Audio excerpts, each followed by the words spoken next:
Hello friends, स्मार्टो systems की WordPress series में आपका स्वागत है और मेरा नाम है वीरेंद्र सिंह।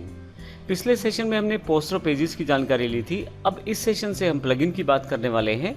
वेबसाइट को बनाने के लिए जो भी हमें रिक्वायर्ड है उन सब की एक ब्रीफ इंट्रोडक्शन हम लेने वाले हैं, ताकि जब हम इनको प्रयोग करें वेबसाइट बनाते समय तो हमें कोई भी प्रॉब्लम ना आए। तो आइए वर्डप्रेस के सबसे इम्पोर्टेंट पार्ट प्लगइन की बात करते हैं।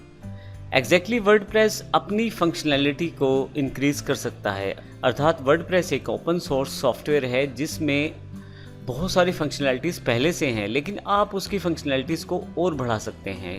इसका सिंपल मतलब ये हुआ कि आप अपनी वेबसाइट पे जो चीज़ें वर्डप्रेस द्वारा दी जा रही हैं वो तो लगा ही सकते हैं, इसके अलावा भी आप अपनी वेबसाइट की फंक्शनैलिटीज़ को बढ़ा सकते हैं वर्डप्रेस के प्लगइन्स के द्वारा।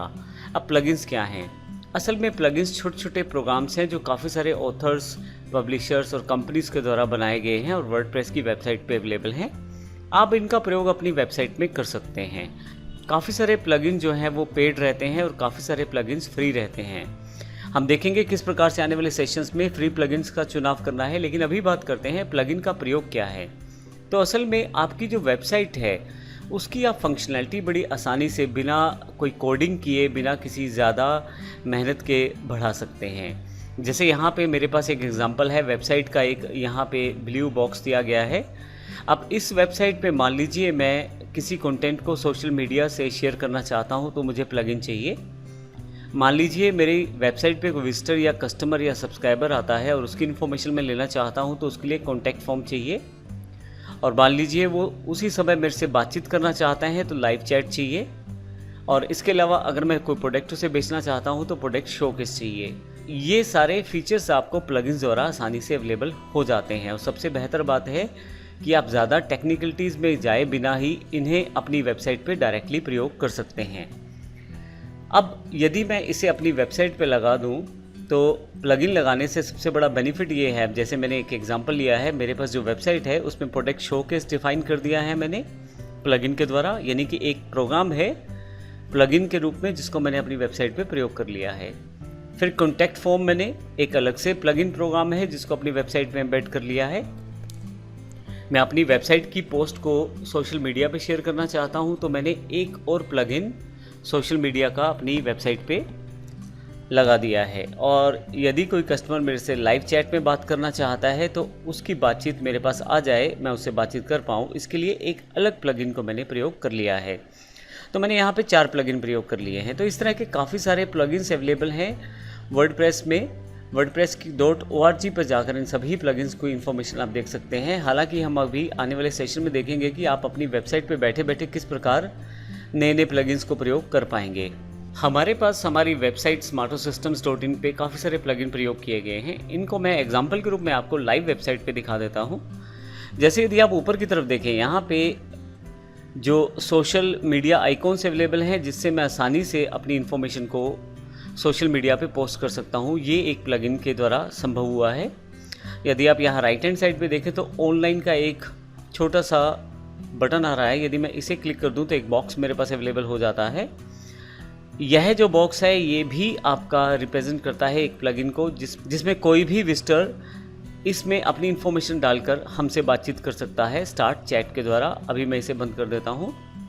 इस तरह से यदि आप देखें तो बहुत सारे प्लगइन हम प्रयोग करते हैं। जैसे यहाँ नीचे की तरफ एक सोशल मीडिया के लिए मैंने स्मार्टो सिस्टम्स की फेसबुक पेज को अपने पास यहाँ अपनी वेबसाइट में एम्बेड करने के लिए अलग से प्लगइन प्रयोग किया है। तो ये 3 प्लगइन के मैंने आपको एग्जाम्पल दिखाए हैं। वेबसाइट विजिट करते समय हमारे कस्टमर्स या विजिटर को एक ये पॉपअप बॉक्स भी ऑटोमेटिकली दिखाई दे जाएगा, जिसमें अगर उनकी कोई क्वेरी है तो हमसे डायरेक्टली वो कॉल बैक ले सकते हैं। ये सारा के सारा प्रोसेस ये भी प्लगइन के द्वारा है। मैं इसे क्लोज कर देता हूँ। इस तरह से हमारे पास एक और वेबसाइट जो isstword.com है, यदि आप कोई कंप्यूटर सेंटर चलाते हैं तो आप रजिस्टर कर सकते हैं हमारी साइट पे। अब यहाँ पे यदि आप देखें तो एक फॉर्म बनाया गया है। इस फॉर्म को भी एक प्लगइन के साथ बनाया गया है जिसमें आप यहाँ अपने आप को रजिस्टर कर सकते हैं। यदि आप यहाँ शॉप वाले सेक्शन पे आ जाएं तो आप देखेंगे कि मेरे पास एक प्रोडक्ट शोकेस है जहाँ पे मैं अपने प्रोडक्ट को सेल्स कर सकता हूँ ऑनलाइन। ये सारी जानकारी मैंने यहाँ ये भी एक प्लगइन की सहायता से बनाई है। तो वर्डप्रेस जो एक बेसिक फीचर देता है उसकी फंक्शनैलिटी को मैंने काफ़ी हद तक बढ़ा दिया है अपने प्लगइन्स का प्रयोग करके। प्लगइन्स आपके पास फ्री ऑफ कॉस्ट भी अवेलेबल रहते हैं और कुछ पेड प्लगइन भी रहते हैं। अब डिपेंड करता है आपकी रिक्वायरमेंट के अकॉर्डिंग आप कौन सा प्लगइन प्रयोग करना चाहते हैं। अब यदि हम प्लगइन को समराइज़ करें तो हमारे पास ये इन्फॉर्मेशन अवेलेबल है। एग्जैक्टली प्लगइन्स है क्या? आपके पास प्लगइन जो हैं आपकी वेबसाइट की फंक्शनैलिटी इंक्रीज़ करने वाले प्रोग्राम्स हैं। जैसे एग्जांपल के लिए कॉन्टैक्ट फॉर्म आप लगाना चाहते हैं तो कॉन्टैक्ट फॉर्म सर्च करें और उस प्लगइन को अपनी वेबसाइट पे एम्बेड कर लें। इसी तरह से सिंपल से लेकर कॉम्प्लेक्स प्लगइन्स अवेलेबल हैं पहले से। आप चाहें तो किसी भी सिंपल टास्क के लिए प्लगइन ढूंढ सकते हैं और चाहें तो किसी बहुत ज़्यादा टिपिकल टास्क के लिए भी प्लगइन अवेलेबल हैं। अब प्लगइन कौन सा प्रयोग करना है ये इंपॉर्टेंट है। यदि आप जब प्लगइन को इंस्टॉल करते हैं तो प्लगइन इंस्टॉल करने से पहले आपके पास यहाँ नीचे की तरफ स्टार्स के रूप में इंफॉर्मेशन दी जाती है। साथ में ये बताया जाता है कितने यहाँ पे इसके एक्टिव यूज़र्स हैं जो इसको प्रयोग कर रहे हैं। ये इन्फॉर्मेशन बड़ी इंपॉर्टेंट रहती है। तो जितने ज़्यादा यूज़र्स और जितनी ज़्यादा अच्छी रेटिंग रहती है वो उस प्लगइन की क्रेडिबिलिटी को शो करता है। तो अगर हमारे पास स्टार्स ज़्यादा है और यहाँ हमारे पास एक्टिव जो डाउनलोड्स और एक्टिव यूजेस ज़्यादा है तो हमें वो प्लगइन ज़रूर प्रयोग करना चाहिए बाकी प्लगइन्स के बजाय। इसके अतिरिक्त अब प्लगइन्स जो हैं वो हम लोग किस प्रकार से इंस्टॉल कर सकते हैं वो प्रोसेस हम देखने वाले हैं। किस प्रकार से आप अपने प्लगइन्स को अपडेट कर सकते हैं वो भी बड़ा इंपॉर्टेंट रहता है, क्योंकि प्लगइन्स कई बार थर्ड पार्टी के द्वारा बनाए जाते हैं और वर्डप्रेस द्वारा आपको प्रोवाइड किए जाते हैं। और थर्ड पार्टी जो है अर्थात कोई ऐसा व्यक्ति या ऐसी ऑर्गेनाइजेशन जो प्लगइन्स बनाने का काम करती है वो नए वर्जन अपग्रेड करती रहती है प्लगइन्स के। तो हमेशा ध्यान रखिए आप जब भी कोई प्लगइन प्रयोग करें तो अपने प्लगइन को नए वर्जन से अपडेट ज़रूर कर लें। इससे आपकी वेबसाइट की सिक्योरिटी बनी रहती है। तो आइए अगले सेशन में देखते हैं प्लगइन्स को हम किस प्रकार से इंस्टॉल कर सकते हैं और किस प्रकार से प्लगइन को प्रयोग किया जा सकता है। धन्यवाद।